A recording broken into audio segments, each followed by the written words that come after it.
कहानी है रामपुर गांव की, जहां के मर्द महिलाओं को हमेशा नीचा दिखाने की कोशिश में रहते। अरे अभी तक खाना नहीं आया, क्या मुझे एक और शादी करने की जरूरत है? नहीं जी नहीं, ऐसा मत करना, वरना मैं कहाँ जाऊंगी। खाना लेकर मैं अभी आई जी। गांव की पंचायत में भी फैसले हमेशा औरतों के खिलाफ ही रहते। मैं जो फैसला सुनाता हूँ वो भगवान की आज्ञा होती है। इस लड़के ने अपने मन से शादी करके अच्छा नहीं किया। लड़के को घर भेज दो और इसकी शादी इसकी जाति की किसी लड़के से करवा दो, लेकिन ये लड़के, इसे तो गांव के बाहर निकाल दो। नहीं नहीं जमींदार साहब, ये क्या बोल रहे हैं? ऐसा नहीं हो सकता। मेरी बेटी मासूम है, इसे अच्छे बुरे की समझ नहीं है। अरे कहाँ जाएगी ये बेचारी? कहाँ जाएगी? इतनी चिंता है तो पूरे परिवार का गांव निकाला कर देते हैं। बेचारी, पूरे बसे बसाए परिवार को गांव छोड़ना पड़ता है। चाहे जो हो, अगर बेटियों को कंट्रोल नहीं कर सकते तो गांव में रहने का कोई मतलब नहीं है। यहाँ औरतों को दब कर रहना होगा। कोई भी अपने हिसाब से कुछ नहीं कर सकता, सब ईश्वर की मर्जी से ही होगा। तभी गांव का एक आदमी दौड़ा दौड़ा आता है।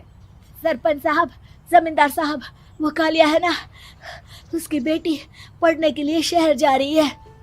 अच्छा, ये कब हो गया? और कालिया की हिम्मत कैसे हो गई ऐसा करने की? लेकर आओ उसे और उसकी बेटी को। बस फिर क्या था, हाजिर हो जाते हैं कालिया और उसकी बेटी सरपंच के सामने। अरे कालिया, ये क्या सुनने में आ रहा है? बेटी को इंजीनियर बना रहा है तू? और ये बता, गांव में तो स्कूल नहीं है, फिर कहां से इतनी क्लास पास कर गई तेरी बेटी?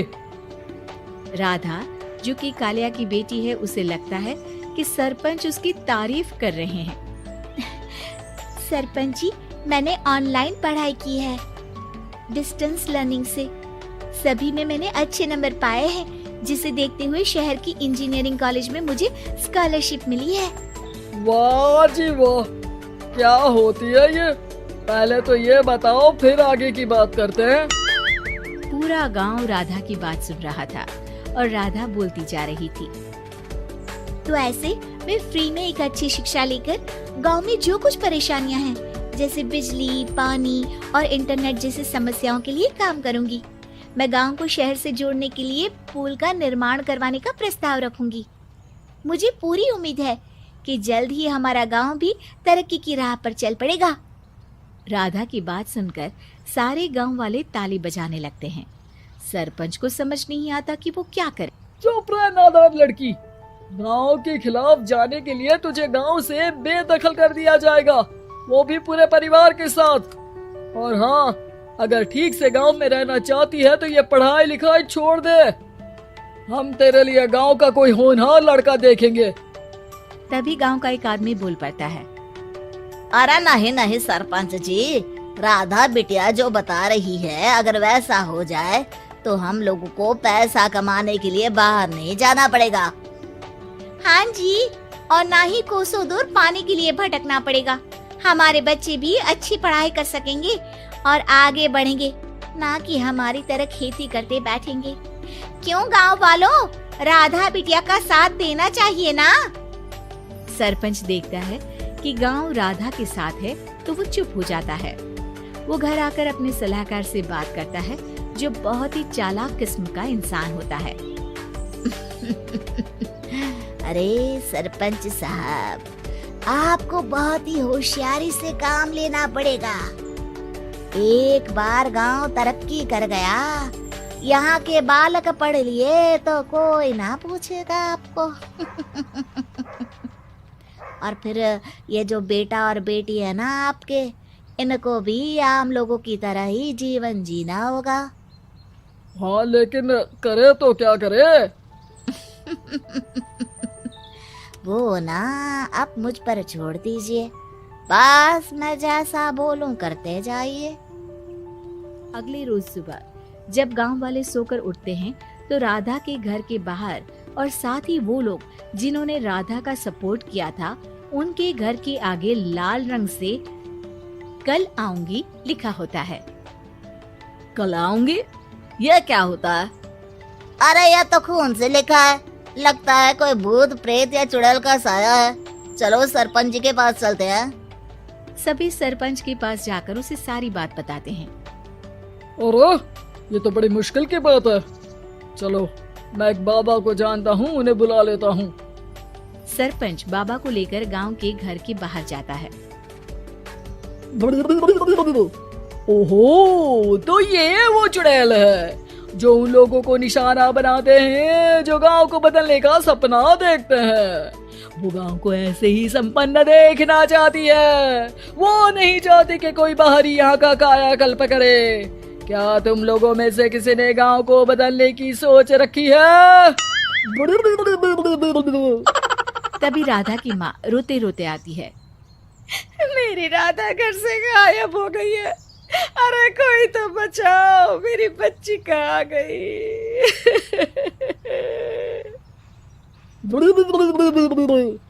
ले गई वो चुड़ैल, तेरी बच्ची को ले गई। अब वो उसे श्रापित करके छोड़ेगी, उस पर चुड़ैल का साया हो जाएगा। तभी बुरी सी हालत में राधा भी वहां आ जाती है। उसके बाल चुड़ैल की तरह फैले होते हैं और कपड़ों में खून लगा होता है। सभी राधा को देखकर डर जाते हैं। माँ, पता नहीं मुझे कौन उठा कर ले गया था। अरे दूर दूर हो जा चुड़ैल, अब हम लोग इस गांव में नहीं रुकेंगे। अरे कैसी बातें कर रहे हैं आप? कल तो आप मेरे भरोसे गांव का हुलिया बदलने, अपने बच्चों को पढ़ाने और तरक्की उन्नति की बात कर रहे थे, तो आज क्या हो गया आपको? ये फिर तुम लोगों को बहकाएगी। ये चुड़ैल गांव में आ चुकी है, ऐसे ही ये तुम्हारे घर के बच्चों को भी ले जाएगी। गांव वाले राधा को गांव से बाहर निकाल देते हैं। उसके माँ बाप रोते रहते हैं, लेकिन गांव वाले नहीं मानते। मैं भी अपनी बहन के साथ गांव के बाहर रहूंगा, लेकिन वो पढ़ाई नहीं छोड़ेगी। वहीं सरपंच के घर पर सलाहकार कहता है। देखा, सांप भी मर गया और लाठी भी नहीं टूटी। लेकिन अगले ही दिन सरपंच के घर के बाहर भी वही शब्द लिखे होते हैं। और फिर सरपंच की बीवी कहती है, हमारी बेटी को किसी ने अगवा कर लिया है। तभी राधा का भाई वहां आ जाता है। अरे गांव वालों, मैंने सरपंच जी की बेटी को देखा था। वो चुड़ैल उसे उठाकर ले जा रही थी। अरे क्या मजाक कर रहे हो? नहीं नहीं सरपंच जी, आप नहीं जानते। वो चुड़ैल अब आपकी बेटी में आ जाएगी, जैसे राधा के अंदर आ गई थी। तभी सरपंच की बेटी वैसी ही हालत में वहां आती है जैसे राधा आई थी। पापा, पता नहीं कैसे मैं गायब हो गई थी।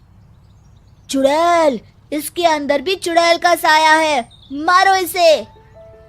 अरे नहीं नहीं, इसे भी राधा के पास गांव के बाहर ही भेज दो। अरे चुप रहो, मेरी बेटी कहीं नहीं जाएगी और चुड़ैल बुड़ैल कुछ नहीं होता है। अरे कैसे बात कर रहे हो सरपंच जी? आप तो बोल रहे थे कि आपका फैसला भगवान का ज्ञान होता है, तो अपने पर बात आई तो अब आप ऐसे बोल रहे हैं। अरे ना ना ना, आपको अपनी बेटी को त्यागना ही होगा। अरे बुलाओ बाबा को। राधा का भाई बाबा को ले आता है, जिसे अब गांव वालों के डर के कारण सच बोलना पड़ता है। मैं कोई बाबा नहीं हूँ, मैं तो मोची था। ये सलाहकार महोदय ने मुझे कहा था एक्टिंग करने को। वो मुझे पैसे देने वाले हैं। अब मुझे माफ कर दो। गलती हो गई, मुझे माफ कर दो। तभी वहां राधा आ जाती है। देखा सरपंच जी, जब गांव के बच्चे साक्षर होंगे तो आप जैसे लोगों की चालाकी नहीं चलेगी।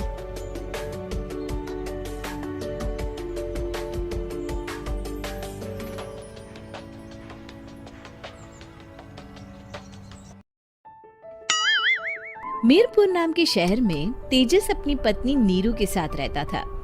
पति पत्नी दोनों ही नौकरी करते थे। एक दिन तेजस गांव अपनी माँ के पास फोन करता है। हेलो, प्रणाम माँ। जीते रहो। माँ, तुम दादी बनने वाली हो हैं? अरे वाह, ठीक है बेटा, मैं कल ही आती हूँ। जब माँ जी शहर पहुंची तो बेटे बहू ने बहुत अच्छे से स्वागत किया। लीजिए माँ जी, चाय। अरे गर्मा गर्म पकोड़े ले आओ माँ के लिए। नीरू रसोई में गई और 2 मिनट में ही पकोड़े ले आई। जी ये लीजिए। बहू जादू से बनाए हैं क्या? अभी तो रसोई में गई थी। यम्मी। माँ जी, शीला रसोई में पकोड़े तल रही है, मैं बस लेकर आई। हे भगवान, मेरा धर्म भ्रष्ट कर दिया तूने। अब तो गंगा जल से शुद्धिकरण करना होगा। दूसरे दिन, माँ जी मैंने नाश्ता बना दिया है, ऑफिस जा रही हूँ। पर अभी तो घर का सारा काम पड़ा है। शीला आती ही होगी, झाड़ू पोछा बर्तन कपड़े वो सब कर लेगी।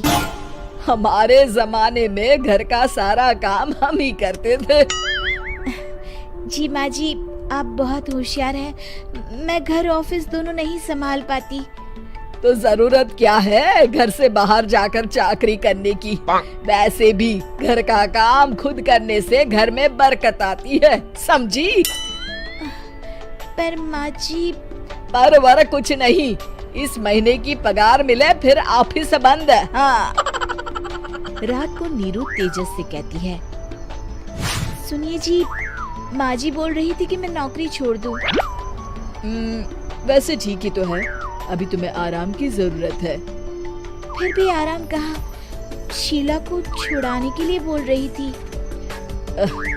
तो अब 24 घंटे में इतना काम तो कर ही सकती हो। पर जॉब पसंद है मुझे, घर पर मन नहीं लगेगा। अगले दिन जब दोनों ऑफिस के लिए निकल रहे थे, मेरी तो कोई कीमत ही नहीं है इस घर में। माँ जी, आजकल महंगाई बहुत है, रहन सहन भी बदल गया है, दोनों नौकरी करते हैं तभी ठीक रहता है। अच्छा, तू कहना क्या चाहती है? मेरा बेटा तुझे बिठा के खिला नहीं सकता? तू ही इस घर का खर्च चला रही है, हैं? नहीं माँ जी, मेरा वो मतलब नहीं था। मतलब खूब समझती हूँ, ये बाल धूप में सफेद नहीं किए मैंने। हाँ। अब तो ये रोज का काम हो गया था। तेजस भी रोज की झिकझिक से परेशान हो गया था।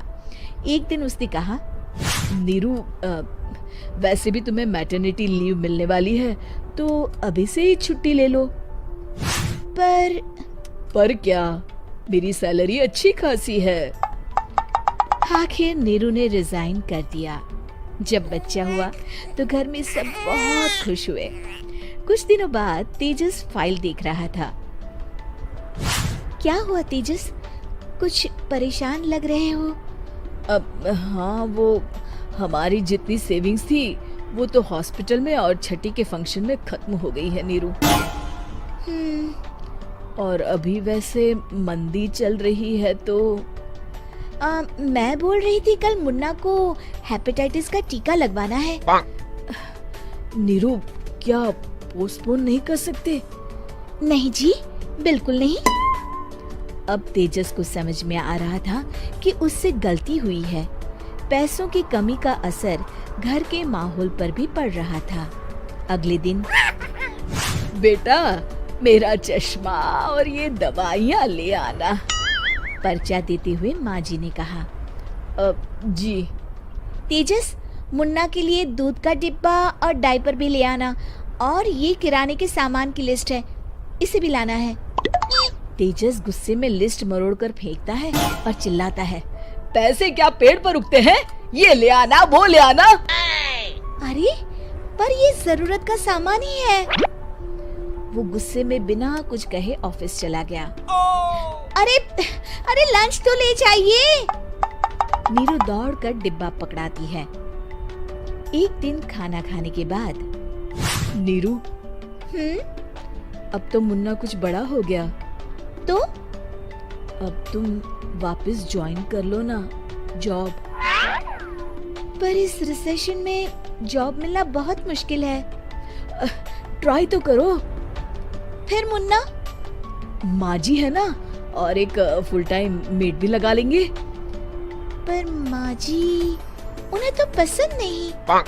तभी माँ जी वहाँ आ जाती है और प्यार से नीरू के सर पर हाथ फेरते हुए बोलती है, अब मेरी समझ में आ गया बहू, पहले के और अब के समय में अंतर है। तुम काम शुरू करो, मुन्ना की जिम्मेदारी मेरी। मेरी प्यारी माँ जी। ये कहकर नीरू उनके गले लग गई। शिक्षा, परिवर्तन संसार का नियम है, हमें भी समय के साथ चलना चाहिए। उम्मीद है कि आपको हमारी ये कहानी पसंद आई होगी। कृपया हमारे चैनल को सब्सक्राइब करें और सभी अपडेट्स के लिए बेल आइकन जरूर क्लिक करें। और हाँ, वीडियो लाइक और शेयर करना मत भूलिएगा। Bye bye. ये बात सच है कि हम लोग एक अच्छे दौर से नहीं गुजर रहे हैं। कोरोना वायरस से हमारा देश ही नहीं, पूरी दुनिया प्रभावित है और सबसे ज्यादा प्रभावित है हमारे डेली वेज वर्कर्स, जो देश के अलग अलग कोने से आते हैं रोजगार के लिए, ताकि वो अपना और अपने परिवार का पेट पाल सके। गिव इंडिया, एक्शन एड और हेलो लाया है मैं भी कोविड वॉरियर, एक इनिशिएटिव जिसमें हम सब साथ आए और कोविड-19 से लड़े। So join the cause and support our daily wage workers. जय हिंद।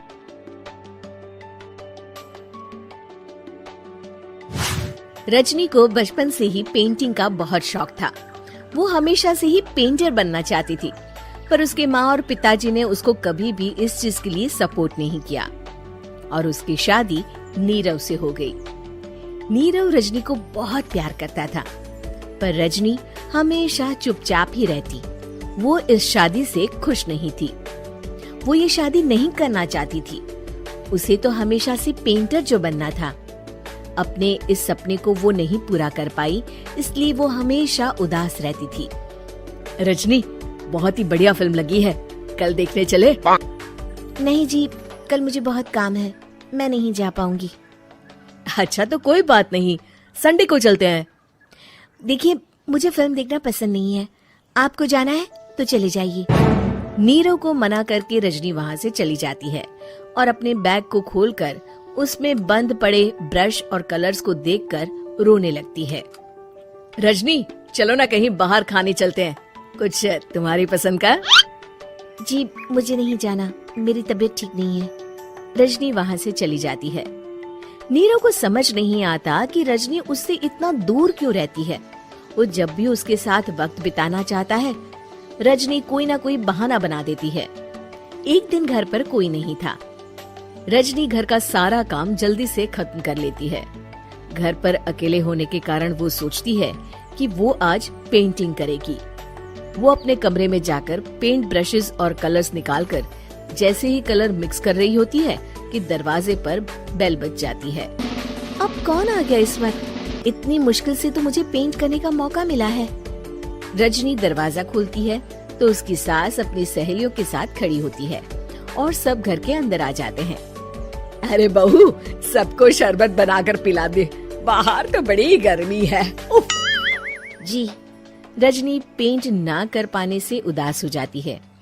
उसे गुस्सा भी आ रहा होता है कि उसने इस शादी के लिए हाँ क्यों कह दी। वो रसोई में जा रही होती है कि उसकी सास उसे रोकती है। बहू, सबके खाने का भी इंतजाम कर लेना, आज का लंच तो ये सब यहीं करेगी। हाँ।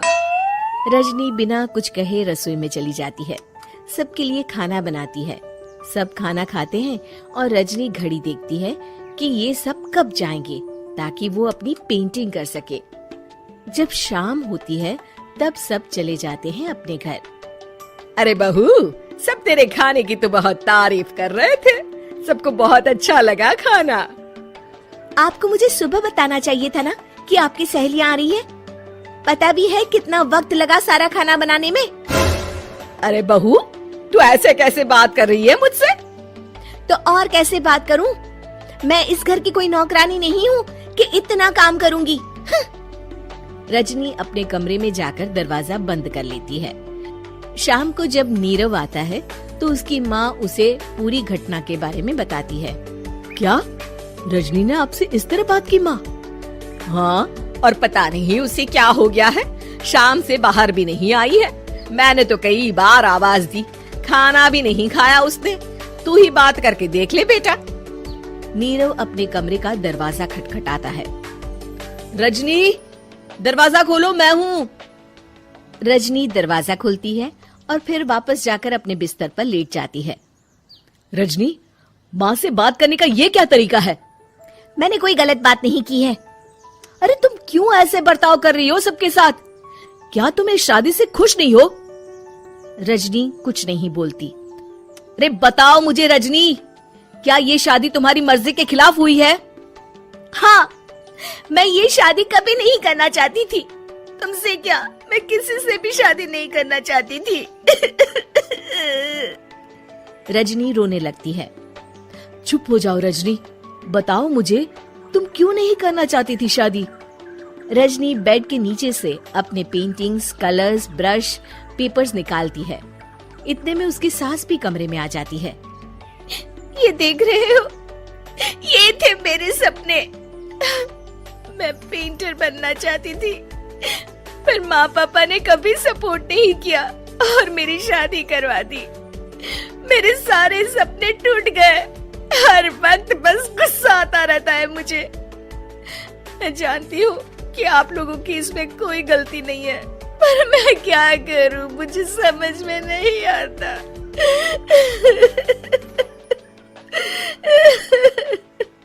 रजनी फूट फूट कर रोने लगती है। मुझे माफ कर दीजिए, आप दोनों के साथ मैं बहुत बुरा बर्ताव कर रही हूँ। अरे रजनी बेटा, चुप हो जाओ तुम। नीरव पानी लेकर आता है। ये लो पानी पियो और शांत हो जाओ। रजनी पानी पीती है और उसकी सास पेंटिंग्स देख रही होती है। अरे नीरव, हमें तो पता ही नहीं था कि हमारी बहू कलाकार है। अरे कितनी अच्छी पेंटिंग्स बनाई है, देखो तो। ये वाली तो मैं अपने कमरे में ले जाऊंगी। आपको ये पेंटिंग्स अच्छी लगी? अच्छी नहीं, बहुत अच्छी लगी। और तुमने हमें बताया क्यों नहीं? तुम जब चाहे पेंटिंग कर सकती हो रजनी। हम तुम्हारे सपनों को पूरा करने में तुम्हारा पूरा साथ देंगे। हाँ बेटा, हम कला की कद्र करते हैं। हम कलाकार तो नहीं, पर मुझे गर्व है कि मेरी बहू एक कलाकार है। रजनी, नीरव और सास तीनों हंस पड़ते हैं।